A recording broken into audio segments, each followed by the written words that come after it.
자, 오늘 두 번째 시간입니다. 저는 전에 말씀드렸다시피 사자수학을 서당식과 더불어 영어식으로 같이 한번 읽어보면서 한문의 물리를 빨리 터득하게 하는 그런 것이 제 목적입니다. 그럼 두 번째 시간인데 지난 시간에 이어서 오늘은 네 번째 국어로 치면 세 번째에 해당됩니다. 보기해와 그 부분인데, 지난번에는 부생아신, 아버지가 나를 낳아주시고, 모국아신, 어머니가 나를 길러주셨다. 이렇게 했습니다. 그 다음에 이제 복이회아가 되는데, 이 복은 배입니다. 이 복이는 원래는 이복이에요. 이복. 이복이 되는데, 이 복을 강조하기 위해서 앞으로 뺐어요. 그러니까 복이가 되는 거예요. 그러니까 이복이나 복이나 같아요. 그러니까 원래는 이복, 그러니까 배로서 이런 뜻이에요. 배복자고 서이자죠. 배로서, 배를 가지고서 나를 품으시고 이렇게 품어주시고 이렇게 되죠.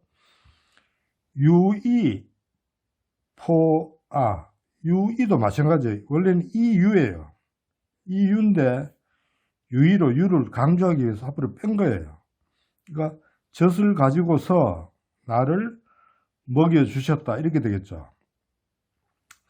그러면 이게 영어식으로 해보면 이 복은 부사구가 돼요. 그리고 두 글자 이상이니까. 그래서 복이로서 이 품었다는 걸 꾸며주는 거예요.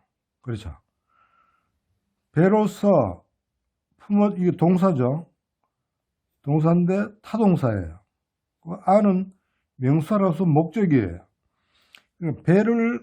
배로서 배에다가 나를 품어주시고 이렇게 되는 거예요. 삼형식이죠. 배로서 나를 품어주고.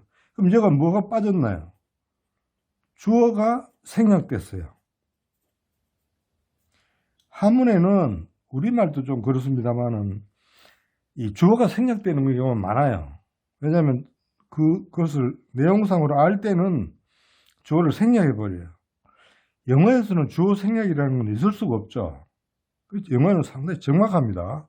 그러나 한문은 주어를 생략하는 문장이 많기 때문에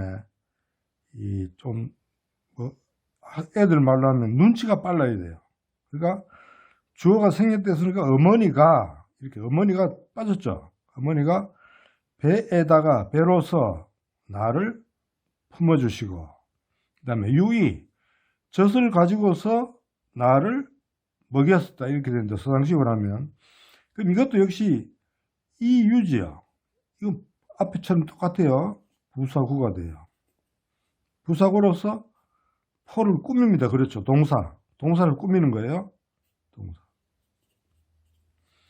아는 이건 타동사죠. 아는 목적이 돼요. 명사로서. 젖을 가지고서 나를 먹여주셨다 이렇게 되는 거예요. 이것도 역시 삼형식이죠. 그러니까 배로서 나를 품어주시고 젖을 가지고 나를 먹여주셨다 이렇게 되는 거예요. 그럼 여기서 우리가 생각해 볼 수 있는 게, 이 배로서 나를 품었다는 것은 지난 시간에 이야기했듯이 배 속에서 10달 동안 나를 품어줬다 이렇게 볼 수 있어요. 그러면 보통 7 곱하기 40 하면 280일이죠. 280일 동안 어머니가 뱃속에 있다가 이제 우리가 태어나게 되는데, 보통 이게 10달이라고 그러죠. 이제 음력으로 치는 것 같으면 달이 지구를 한 바퀴 도는데 27.5일이 걸려요. 그럼 거의 280일 같으면 거의 10달이 되는 거예요. 10달. 병아리도 보면 7 곱하기 3은 21이죠. 병아리도 보면 21일 만에 태어나요. 오리는 7사 28일 만에 태어난다 그래요.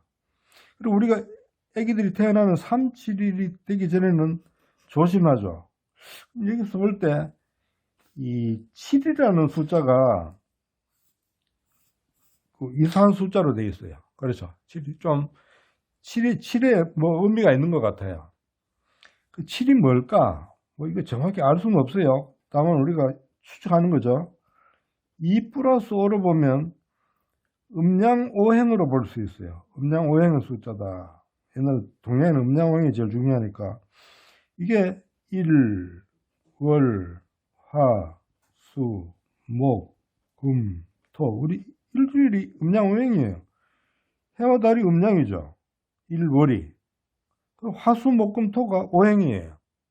그러니까 이 음양오행 이게 7이다 이렇게 보는 사람도 있어요. 나는 7은 3 더하기 4로도 볼 수 있다고 봐요. 3과 3은 흔히 신의 수, 4는 인간의 수 이렇게 볼 수 있어요. 아니고 3은 남자의 수, 4는 여자의 수로 이렇게 볼 수도 있어요. 그러니까 이 기독교로 보면 3을 강조하는 것이 개신교잖아요. 성부, 성자, 성신. 그래서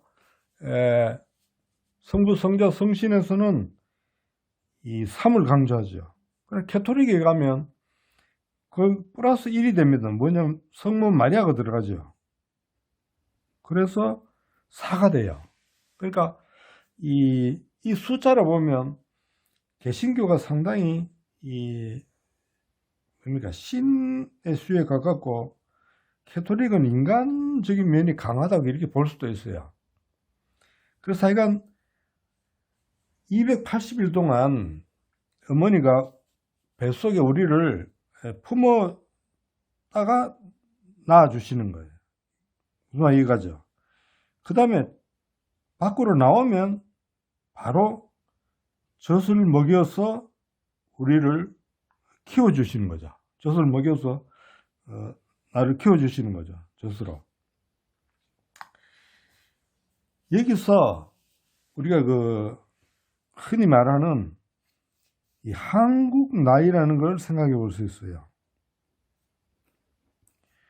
원래부터 정부에서 한국 나이를 없애버리고 전부 다가 서양식 나이로 바꿔버렸는데 이게 좋은 건지 나쁜 건지 나 모르겠어요. 한국 나이 그냥 두면 돼요. 관공서에서만 만 나이를 적용하면 되는데 이걸 구태여 법으로 이렇게 할 필요가 있는가 저는 모르겠어요. 자, 한번 생각해 봅시다. 어머니 뱃속에서 280일 동안 어머니 뱃속에 있다 그랬죠. 그럼 우리 한국 나이는 이 뱃속에 있었던 이것을 1년으로 쳐줘요. 그래서 태어나면 바로 1살이 되는 거예요. 그렇죠. 근데 서양은 뱃속에 있었던 것을 인정하지 않아요. 그 태어나면 0살이에요. 자, 어느 것이 더 합리적입니까? 뱃속에 있었던 280일이 인정하는 것이 더 인간적 아니에요? 그러면 이 서양에서 인정하지 않는다고 해서 이건 아직도 사람으로 인정하지 않는 거잖아요. 그렇다면 낙태도 마음대로 할 수 있는 거 아니에요? 그럼 우리는 이 뱃속에 있었던 이것을 사람으로 인정을 해주는 거죠. 그래서 임신과 더불어 태교가 시작돼요. 교육이 시작된다는 말입니다. 우리가 이 건물이 있으면 이거 1층이라 그러지 0층이라는 건물 봤어요? 왜 0층이 되지 않아요? 밑에 이게 그 바탕이 있잖아요. 그러니까 1층이지 0층이 아니에요. 서양 같으면 이걸 0층이라 해야 돼요. 그렇죠. 그래서 나는 한국 나이가 맞다고 봐요. 그럼 우리 한국 사람은 왜 이런 나이를 가지냐면 우리는 이 3일 신고에 보면 이 일신강충이라는 구절이 나와요.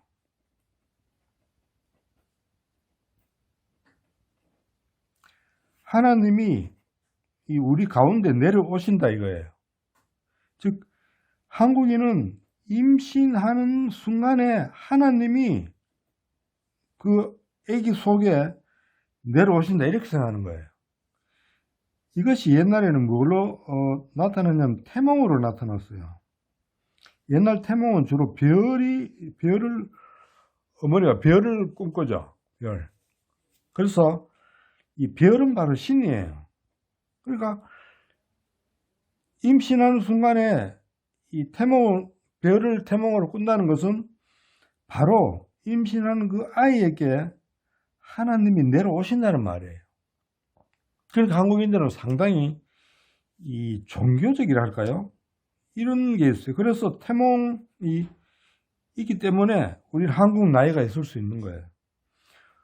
태몽이 서양 사람도 태몽을 꾸겠죠. 그럼 문제는 그 꿈을 태몽으로 인정하지 않는 거예요. 오늘날 젊은 사람들이 이 태몽을 꾸지 않는 것은 꿈을 태몽으로 인정할 때 태몽이 되는 거예요. 그래서 이런 점은 우리가 한번 다시 깊이 생각을 해봐야 됩니다. 그래서 한국 사람은 한국 나이를 지킬 수밖에 없는 거예요. 자, 그 다음에 이 포자는 먹일 포자인데 입구에서 이 본데 이 포로 바뀌었어요. 입구면이라 그러죠. 입구는 입을 나타내니까 먹다, 뭐 입이란 뜻하고 말하다 이런 여러 가지 뜻이 되겠죠. 그래서 우리 한자에서 입구가 붙으면 대개 뜻이 이 입하고 관계되는 뜻이 돼요. 여기는 포는 그냥 그 발음을 나타내기 위한 표시예요. 그러니까 포는 입구하고 포가 붙어서 포가 됐는데, 그러니까 먹이다, 먹다 뭐 이런 뜻이 되는 거예요. 그래서 입구변이 나온 걸 보면 여러분들은 이 입하고 관계되는 걸로 생각하시면 됩니다. 그 다음에 두 번째 구절을 가면 이의오나, 여기는 이의가 돼 있죠. 이거 도치가 안 돼 있죠. 앞에 시고라면 의로 돼야 되겠죠. 여기는 이의, 옷을 가지고서 그대로 이 부사구예요. 부사구로서 오늘 꾸며요. 이 동사죠. 부사는 동사를 꾸민다 그랬죠. 그럼 아가 명사로서 목적이에요. 해석하면 옷을 가지고서, 옷을 입혀서 이런 뜻이죠. 나를 따뜻하게 해주셨다 이렇게 되는 거예요. 나를 따뜻하게 해주셨다. 이것도 역시 몇 행식입니까? 3행식이죠. 역시 여기 주어가 생략됐어요. 누가? 어머니가 옷을 가지고서 나를 따뜻하게 해주셨다 이렇게 되는 거죠. 그래서 이 한문에서는 문법 명사에 이렇게 주어가 생략되는 경우가 많아요. 이 옷의자는 원래는 옛날 각골문에 보면 이렇게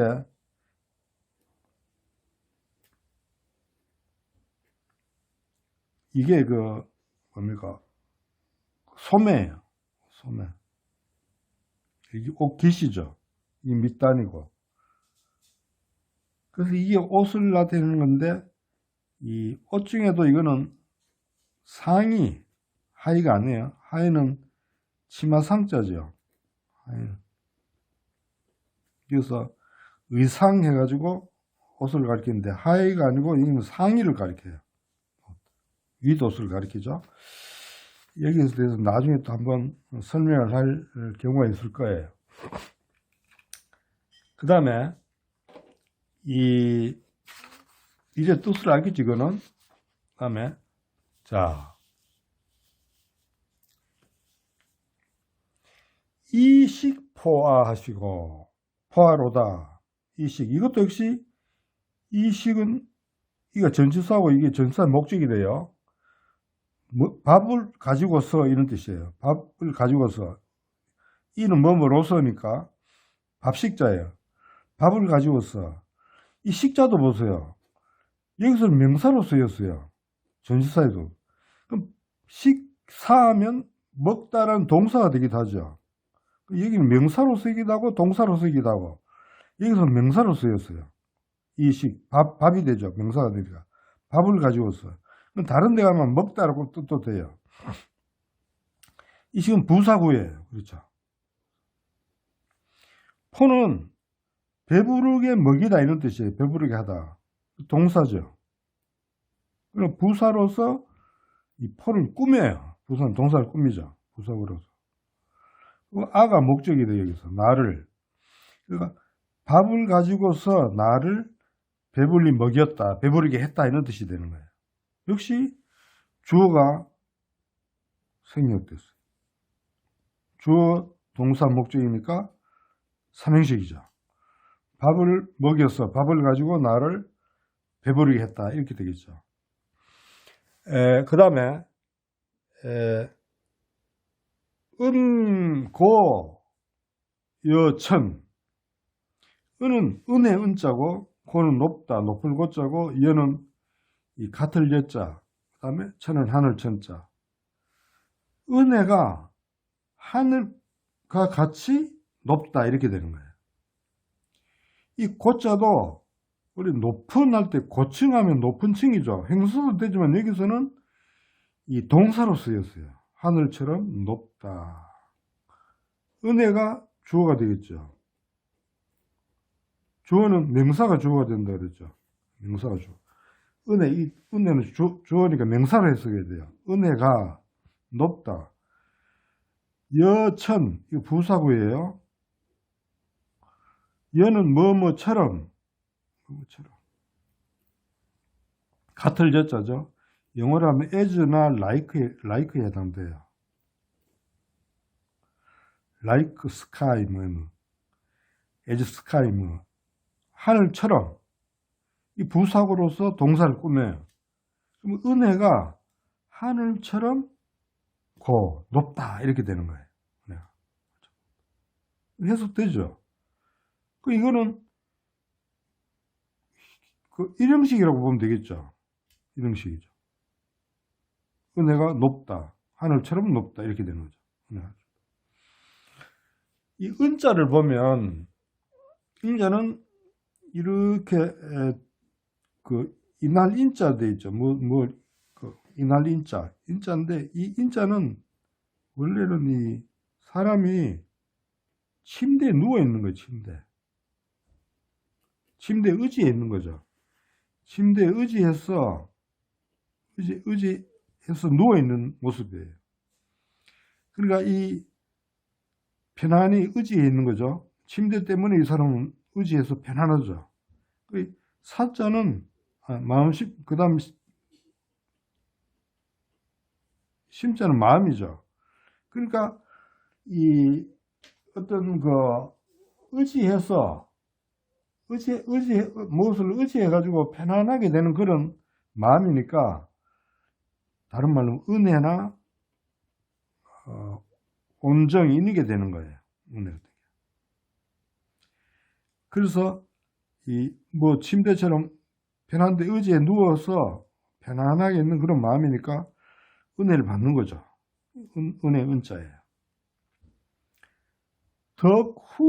덕후사지로다. 덕은 내려주는 거죠. 덕이 땅과 같이 두텁다. 1, 2, 3, 4를 해석하는데 서당식이에요. 덕이 땅과 같이 두텁다. 선생님은 이거 원리를 다 알기 때문에 은혜는 땅과 같이 두텁다 이렇게 말씀해 주시는데 물리가 통했죠. 듣는 학생은 이게 무슨 말인 걸 잘 몰라요. 사실 이렇게 분석 안 해주면. 그러니까 제가 분석을 해주는 거예요. 자, 덕은 주어가 되겠죠. 명사가 돼요. 내려주시는 거죠.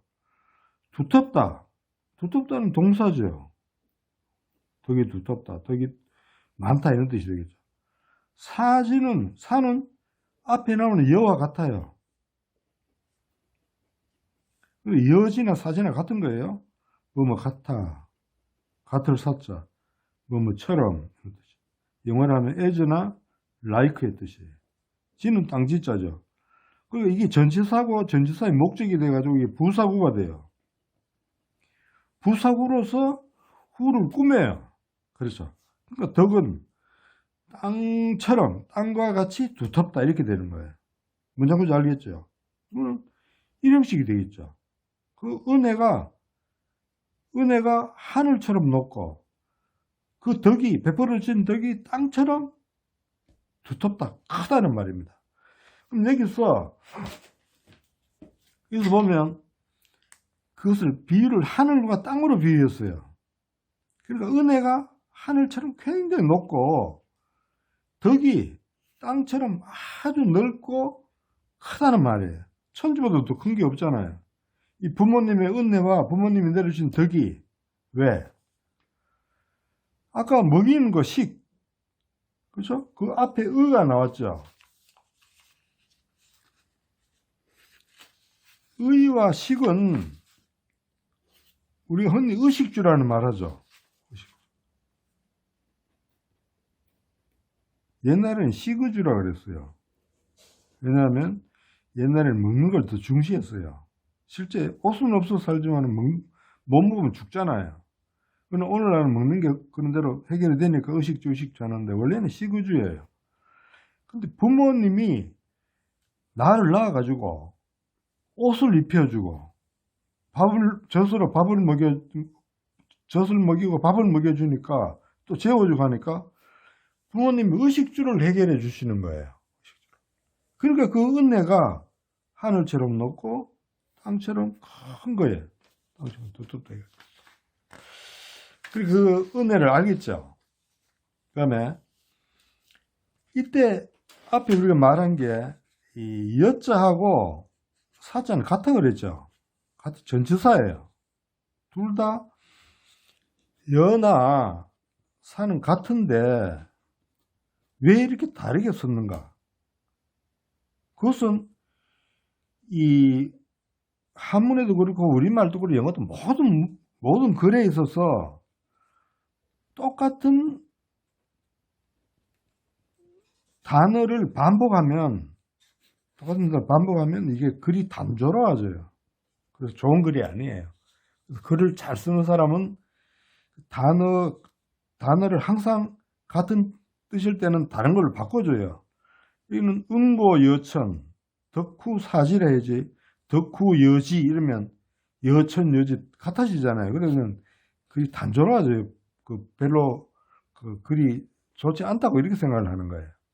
그래서 이 여하고 사를 다르게 이렇게 사용했다고 보시면 됩니다. 그래서 여와 사는 같은 뜻인데 한문에서는 가능하면 같은 글자의 중복을 피하는 거예요. 이거는 뭐 한문뿐만 아니라 우리 국문에도 그렇고 영문에도 그렇고 세계 모든 문장이 다 똑같아요. 알겠죠?